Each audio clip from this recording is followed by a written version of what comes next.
read all of Emily Henry's books, and these are my thoughts.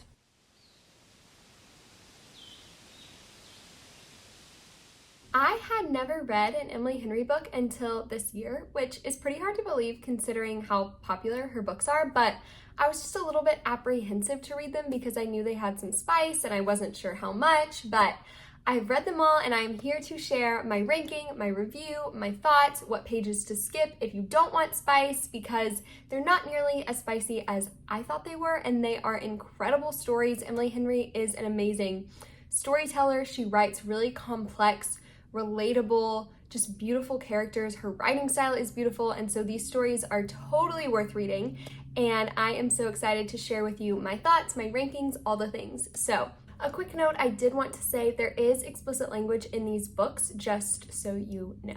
Okay, and let's go ahead and get into all of Emily Henry's books. So I'm going to share them from my lowest ranked to my top ranked favorite book. All of these books were 4 or 5 stars for me, so they're not really like low, but my lowest, Emily Henry.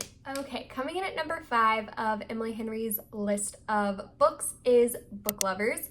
I gave this one a 77 out of 100, so again, my lowest ranked for her, but still a very highly ranked book. It's still a 4-star if you want to translate that with my rating system. So this book is about Nora and Charlie, and this is an enemies to lovers story set in a small town in North Carolina called Sunshine Falls. This book is very much so like kind of poking fun at book tropes, romance books, just typical things that happen, like the meet cutes in the small towns and all the things. And this book specifically, they both have like bookish jobs. So Nora is a book agent and then Charlie is a book editor. I really did enjoy this book. Things that I kind of struggled with in the book, I don't feel like I really related to the characters a ton, which obviously you don't need to relate to every character in every book, but I do feel like books that I rate higher are ones that I kind of see myself more in the characters and can kind of learn about myself by reading about them. And then enemies to lovers is also just not my favorite trope, so I feel like that was something I kind of struggled with in the story, but things I loved the small town setting and the poking fun at the like romance tropes. I love that they had book jobs, there's a bookstore, like all the book things in it, and I also really loved Nora's relationship with her sister, which is also a really big part of the book. So if you don't want spice, skip pages 244 through 247, 302 through 306 and 312, and I'll put those up here on the screen too so you know. And then one of my favorite quotes from this book was, "But maybe it's possible to have more than one home. Maybe it's possible to belong in 100 different ways to 100 different people and places." I really just liked that of home can be more than one place, it can be people, and yeah, I feel like everybody has a home in your childhood and where you maybe went to college or got your first job, where you met your spouse or your best friend, or where you live now. I just feel like we can have so many different homes, and so that was just really beautiful, I thought, the way she put that. So that is Book Lovers. Next we have Beach Read by Emily Henry. This one I gave an 80 out of 100.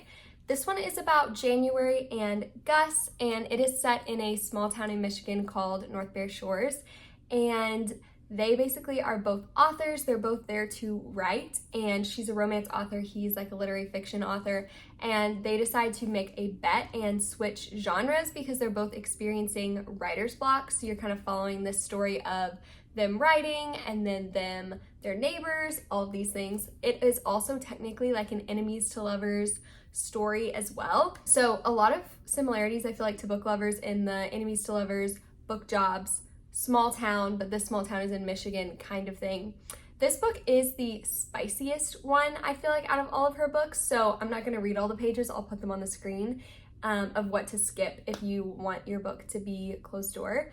But this one was kind of the spiciest, which I feel like was something that I struggled with, was just having to skip a lot, but I still feel like the story is worth it. A few trigger warnings / other things I struggled with. If you don't want to hear, you can skip a few sentences ahead. I'll put the timestamp here, but cults, grief, loss, and then also like a cheating situation in their like vicinity.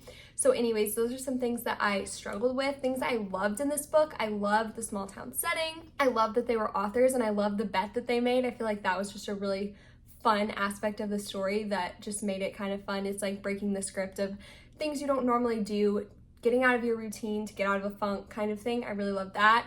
And I really did love watching January and Gus's characters, like their progression, their growth, their relationship.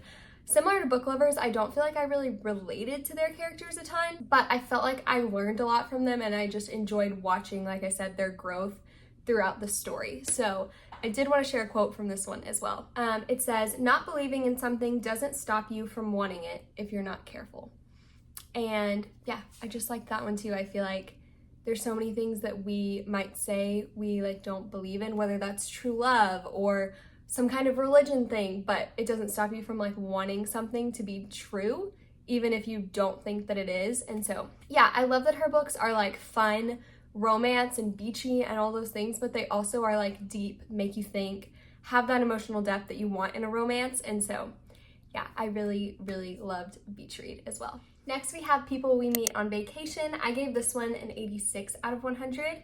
This one is about Poppy and Alex. It is a friends to lovers story, and basically they have gone on trips together every summer since college. They're travel buddies, but they haven't traveled together the last 2 years because there's been some sort of riff, and Poppy decides to get Alex to like go on this one last trip to fix their relationship and all of that. And so you're kind of following that. It goes back and forth with the then and now timeline. And this one is the least spicy, I would say, out of Emily Henry's books. So I'll still put the pages up here to skip, but I feel like it was very minimal when it comes to spice. Something that I struggled with this book was the then and now timeline. I loved it for so many reasons because I was invested in like the past timeline where they're showing you like the different trips they've taken, and also the present timeline, like on their present trip. But I felt like sometimes it would like jerk me between timelines, and I just was like wanting to know what happened in this one. So it's a good thing because I was invested in both of them, but sometimes I just felt like I was getting pulled back and forth and like jumping very abruptly between them. But things I loved about this book, I loved Poppy and Alex as characters. Alex is the sweetest male main character, and I feel like I just related to both of them a lot. I related to like their relationship dynamic. I just felt like it was really, again, just relatable and something that people can connect to.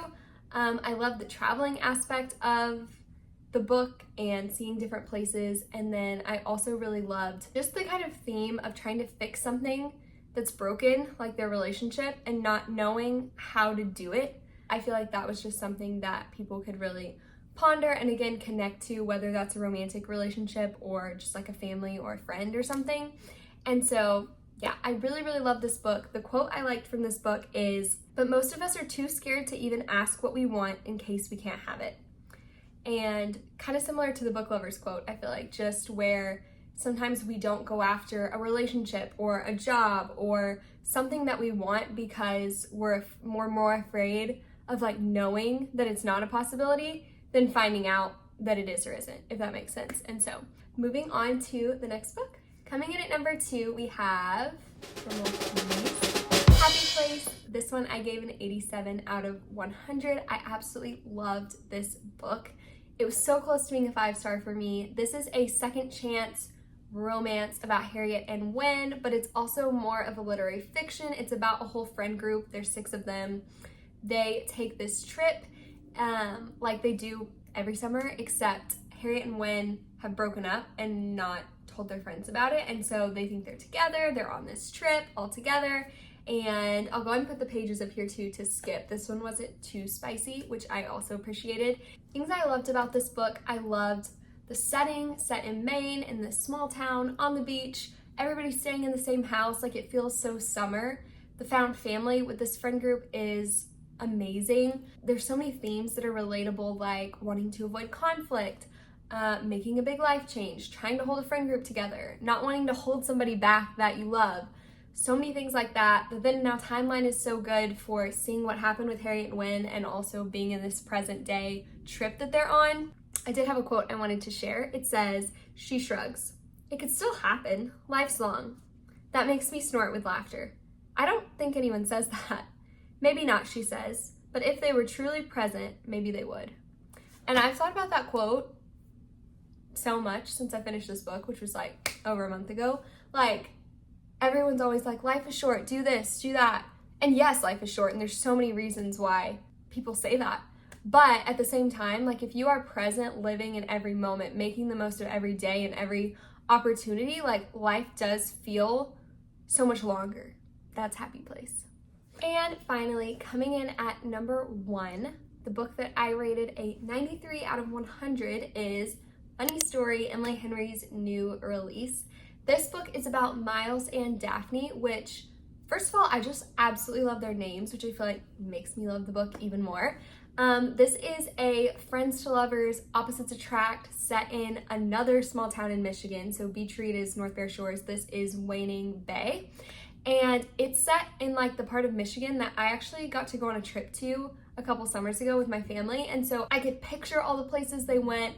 I could see the crystal clear Lake Michigan water. I could see all the orchards. Like I just felt like I could picture it and had lived it. And that made me love this book even more. Like the setting probably is what put this book over the top to be a 5-star for me, because it was just so well written and perfect, and just the perfect summer destination. This book also has like forced proximity / roommates. So basically Miles and Daphne, Miles is like Daphne's ex-fiance's ex-girlfriend's or new girlfriend's ex. I can't even explain it, it's so confusing, but you'll get it if you read the book.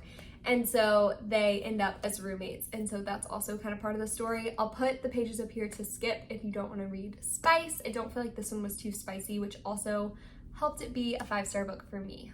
Things I loved about this book. I already talked about the setting, which was one of my favorite things. I loved Miles and Daphne. Miles is such just like a sweet, good guy. He is so kind. He's so sweet to her. He knows everybody in the town. Like he's just somebody that like, just this natural like person that just has charisma that people like. And then Daphne, I feel like I really related to, just like a very responsible, likes to have a plan kind of gal. I love to have a plan. Me and her were on the same wavelength. And so I just really love those characters. I love that I could relate to them, that they remind me of my own relationship.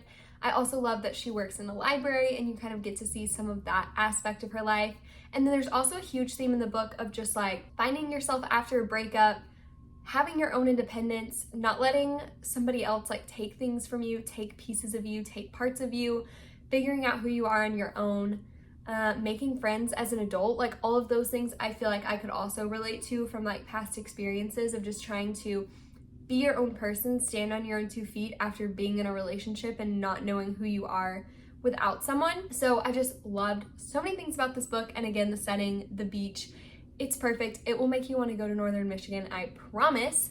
So one of my favorite quotes from this book that, again, I feel like reminds me of a conversation that me and my husband have all the time, and I also just think it's probably true. It says, "On Sunday we drive out to Sleeping Bear Dunes, and it's easier to be normal because it's eye-scanningly bright outside, and we're both fully dressed, and also this is possibly the most gorgeous stretch of turquoise shore I've ever seen. Even if it's also where I'm going to die a premature death, because today Miles has decided we should rent a dune buggy. You'll be fine," he promises as he holds out a helmet to me. "Anything you need a helmet to do," I say, "you probably simply shouldn't do." He steps closer, the breeze ruffling his hair, and pulls the helmet down over my head.